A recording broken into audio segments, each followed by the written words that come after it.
啊，你那第一个，你要后边，可以哦。拢过来，拢过来。你那个新富个明天的啊？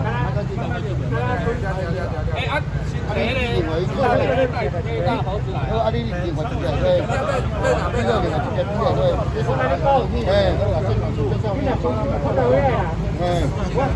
好，各位哪里讲？南方面两只的，两只的，被人家出来啦，你搞要讲啊？啊，我念过个字啊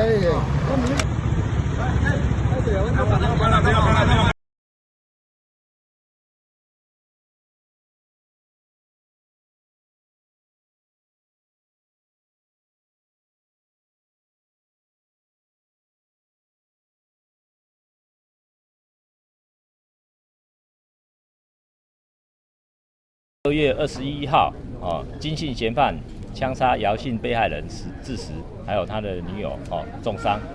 这个案子我们在昨日晚间7点多的时候将他逮捕到案，身上也起获1把改造手枪以及6发子弹。那这个案子经我们调查，这个金姓嫌犯在作案之后故布疑阵，他逃亡的路线是显示他好像要离开我们台南市了。实际上，经过我们专案小组，我们局长指示我们4个分局以及刑警大队，用绵密式的侦查方式来调查。后来发现嫌犯依然应该躲藏在我们的嘉里区，所以我们重兵部署所有的刑事人员在嘉里区进行搜索、进行查访，然后终于在昨天晚上7点多的时候，发现他骑乘一部机车出现了，然后我们嘉里分局的苏侦查所发现他的行踪，立即尾随，并通报我们所有的刑事警力集结，将他逮捕到案。那有关于嫌犯他的作案动机，还有他与死者之间的恩怨，他们是认识了20-30年的朋友，那当中有一些金钱的投资纠纷，或是有什么利益纠纷。主因是这一部分，那当然我们现在还在调查嫌犯的动机，还要进一步厘清。除了这个原因以外，是否还有其他的动机原因，我们还要深入来了解。还要深入了解。那他当时就是杀了那个男的，那女的为什么不一起杀掉？为什么？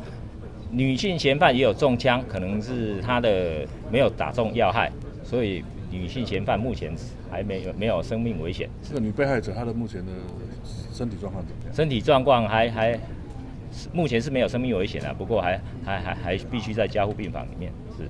那嫌犯跟这个被害人他们有什么深仇大恨？他对那个开完枪还持续砸店。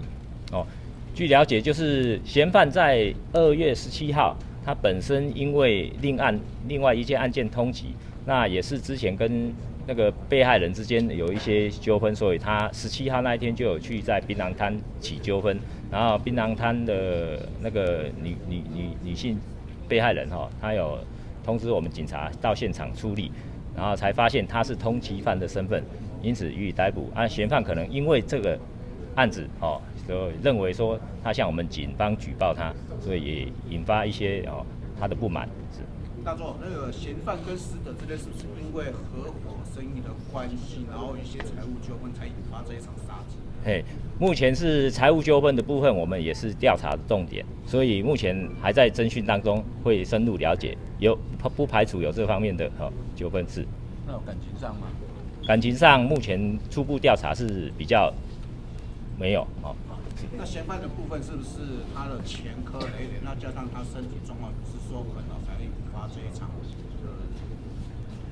你说他是嫌犯的心态后面他的精神状况是身体具稳啦，是他有患重症啦，但是这一部分是不是导致于他心情上不满而引发的杀机我们还要进一步调查。